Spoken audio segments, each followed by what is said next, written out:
Welcome back to Divya's kitchen. ഇന്ന് ഞാൻ വന്നിരിക്കുന്നത് ഒരു അടിപൊളി അച്ചാറിൻ്റെ റെസിപ്പി ആയിട്ടാണ്. അച്ചാറൊക്കെ തയ്യാറാക്കാൻ എല്ലാവർക്കും അറിയാമായിരിക്കാം, എന്നാലും ഞാൻ തയ്യാറാക്കുന്ന ഒരു രീതിയാണ് നിങ്ങളുമായിട്ട് ഷെയർ ചെയ്യാൻ പോകുന്നത്. അപ്പോൾ അടിപൊളി ടേസ്റ്റാണ്. അപ്പോൾ ഒരിക്കലെങ്കിലും ഈ രീതിയിലൊന്ന് ട്രൈ ചെയ്ത് നോക്കണേ. അപ്പോൾ ഞാനിവിടെ ഒരു വലിയ വടുകപ്പുളി എടുത്തിട്ടുണ്ട്. അപ്പോൾ ഇതിൻ്റെ തൊലിയൊക്കെ കളഞ്ഞിട്ട് നന്നായിട്ടൊന്ന് ക്ലീൻ ചെയ്തെടുക്കാം കേട്ടോ.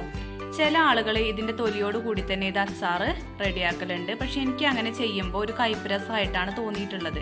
അപ്പം ഞാനിതിൻ്റെ ആ തൊലിയൊക്കെ നന്നായിട്ട് കളഞ്ഞെടുത്തതിന് ശേഷം മാത്രമാണ് അച്ചാർ ഇട്ടിട്ട് ഉപയോഗിക്കാറുള്ളത്. അപ്പോഴാണ് ഒന്നുകൂടി ടേസ്റ്റി ആയിരിക്കുക. അപ്പം ഇതിൻ്റെ തൊലിയൊക്കെ നന്നായിട്ടൊന്ന് ക്ലീൻ ചെയ്തെടുക്കാം. ഇതിവിടെ അടുത്തുള്ളൊരു ചേച്ചി കൊണ്ടു തന്നതാട്ടോ.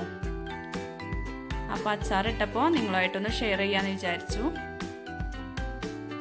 ഈ നാരങ്ങയ്ക്ക് ഞങ്ങളിവിടെ വടുകപ്പുളി എന്നാണ് പറയാറുള്ളത്. ഇനി വേറെ എന്തെങ്കിലും പേരുണ്ടെങ്കിൽ ഒന്ന് കമൻറ്റ് ചെയ്യണേ. അപ്പോൾ ഈ ചാനൽ ആദ്യമായിട്ട് ആരെങ്കിലും കാണുന്നുണ്ടെങ്കിൽ ഒന്ന് സബ്സ്ക്രൈബ് ചെയ്ത് സപ്പോർട്ട് ചെയ്യാൻ മറന്നു പോകരുത്.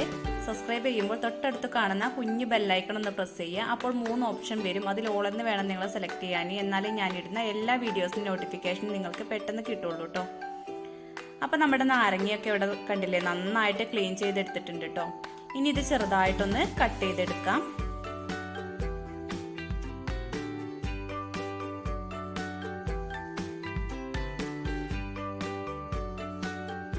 കട്ട് ചെയ്തെടുക്കാൻ വളരെ ഈസിയാണ് കേട്ടോ. ഒരുപാട് ബുദ്ധിമുട്ടൊന്നുമില്ല, പെട്ടെന്ന് കട്ട് ചെയ്തെടുക്കാം.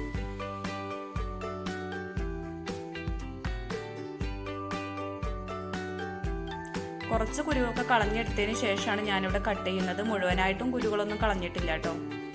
അപ്പോൾ ഇത് ചെറുതായിട്ടൊന്ന് കട്ട് ചെയ്തെടുക്കാം. ഇപ്പം എല്ലാം കട്ട് ചെയ്തെടുത്തതിന് ശേഷം നമ്മൾ ഇതിലേക്ക് വേണ്ട ഉപ്പ് ചേർത്ത് കൊടുക്കുന്നുണ്ട്. കല്ലുപ്പാണ് ചേർത്ത് കൊടുക്കുന്നത്. എന്നിട്ട് എല്ലാം കൂടി നന്നായിട്ടൊന്ന് മിക്സ് ചെയ്ത് വെക്കുക. എന്നിട്ടൊരു 15 മിനിറ്റ് റെസ്റ്റ് ചെയ്യാൻ വേണ്ടി മാറ്റി വെക്കാം കേട്ടോ. അപ്പോഴേക്കും നമുക്ക് ഇതിലേക്ക് വേണ്ട ചേരുവകളൊക്കെ ഒന്ന് റെഡിയാക്കി എടുക്കാം. അതിനായിട്ടൊരു പാൻ വെച്ചിട്ടുണ്ട്. അതിലേക്ക് ഞാനിവിടെ 2 ടീസ്പൂൺ ഉലുവ ചേർത്ത് കൊടുക്കുന്നുണ്ട്. ഇത് നന്നായിട്ടൊന്ന് റോസ്റ്റ് ചെയ്തെടുക്കണേ. ഇതിൻ്റെ കളറൊക്കെ മാറി നന്നായിട്ടൊന്ന് റോസ്റ്റ് ചെയ്തെടുക്കാം. അപ്പോൾ ഉലുവ ഇവിടെ റെഡി ആയിട്ടുണ്ട്. അതൊന്ന് മാറ്റി വയ്ക്കാം. ഇനി അതേ പാനിൽ തന്നെ നമുക്ക് കടുക് ഒന്ന് വറുത്തെടുക്കാം കേട്ടോ.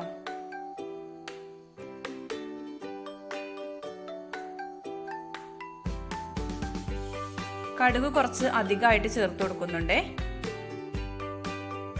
എന്നിട്ട് അത് നന്നായിട്ടൊന്ന് വറുത്തെടുക്കാം.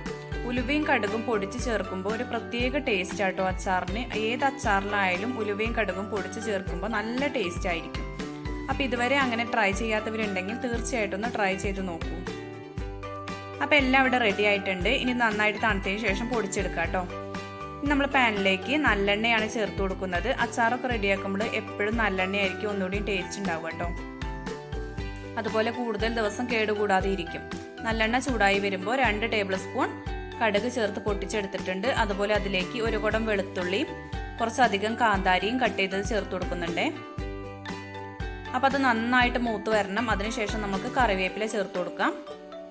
അപ്പോൾ ഇവയെല്ലാം നന്നായിട്ടൊന്ന് വഴറ്റിയെടുത്തതിന് ശേഷം നമ്മൾ പൊടികൾ ചേർത്ത് കൊടുക്കുകയാണ്. കാശ്മീരി ചില്ലി, സാദാ മുളക് പൊടി ഏകദേശം 2 കൂടി ഒരു 5 ടേബിൾ സ്പൂൺ എടുത്തിട്ടുണ്ട്. അപ്പോൾ ഇത് ലോ ഫ്ലെയിമിലിട്ടിട്ട് നന്നായിട്ടൊന്ന് മൂപ്പിച്ചെടുക്കണം. അതുപോലെ കുറച്ച് മഞ്ഞൾപ്പൊടിയും ചേർത്ത് കൊടുക്കുന്നുണ്ട്. അധികമൊന്നും വേണ്ട, കുറച്ച് മതി. അപ്പോൾ എല്ലാം ഇതിൻ്റെ പച്ചമണം മാറുന്നത് വരെ നന്നായിട്ടൊന്ന് വഴറ്റിയെടുക്കാം. ലോ ഫ്ലെയിമിലിട്ടിട്ട് വേണം ഇതൊക്കെ ചെയ്തെടുക്കാൻ കേട്ടോ. ഒരു 6 ടേബിൾ സ്പൂൺ വിനാഗിരിയും കൂടിയും ചേർത്ത് കൊടുത്തിട്ട് പതുക്കെ ഒന്ന് തിളപ്പിച്ചെടുക്കാം. അപ്പോൾ നന്നായിട്ടൊന്ന് തിളച്ച് വന്നിട്ടുണ്ട്. ഇനി നമ്മൾ നേരത്തെ ഉപ്പൊക്കെ തിരുമ്മി വെച്ചിരിക്കുന്ന നാരങ്ങ ഇതിലേക്ക് ചേർത്ത് കൊടുക്കാം. എന്നിട്ട് എല്ലാം കൂടി നന്നായിട്ടൊന്ന് മിക്സ് ചെയ്ത് കൊടുക്കുക. ഇനി ഉപ്പിൻ്റെ കുറവുണ്ടെങ്കിൽ ഈ ടൈമിൽ ചേർത്ത് കൊടുക്കുക കേട്ടോ. അച്ചാറായിരിക്കുമ്പോൾ കുറച്ച് എരിവും പുളിയും ഉപ്പൊക്കെ വേണമല്ലോ. അപ്പോൾ അതൊക്കെ അവരുടെ ഇഷ്ടത്തിനനുസരിച്ച് ചേർത്ത് കൊടുക്കുക. അപ്പോൾ ഇത്രയേ ഉള്ളൂ, നമ്മുടെ ടേസ്റ്റിയായ അച്ചാറോട് റെഡി ആയിട്ടുണ്ട്. ഇനി ലാസ്റ്റ് ആയിട്ട് ഇതിലേക്ക് ചേർക്കാനുള്ളത് നേരത്തെ നമ്മൾ ഉലുവയും കടുകൊക്കെ പൊടിച്ച് മാറ്റി വെച്ചിരുന്നു. അതും അതുപോലെ കുറച്ച് കായത്തിൻ്റെ പൊടിയും കൂടി അത് മുഴുവനായിട്ട് ഇതിലേക്ക് ചേർത്ത് കൊടുക്കാം. എന്നിട്ട് എല്ലാം കൂടി നന്നായിട്ടൊന്നുകൂടി മിക്സ് ചെയ്തെടുക്കുക. അപ്പോൾ ഇത്രയേ ഉള്ളൂ, അച്ചാറിൻ്റെ പരിപാടി കഴിഞ്ഞു. അപ്പോൾ ഇന്നത്തെ വീഡിയോ എല്ലാവർക്കും ഇഷ്ടപ്പെട്ടു എന്ന് വിചാരിക്കുന്നു. ഇഷ്ടപ്പെട്ടു എങ്കിൽ ലൈക്ക് ചെയ്യാനും ഷെയർ ചെയ്യാനും കമൻറ്റ് ചെയ്യാനും മറന്നു പോകരുതേ. താങ്ക്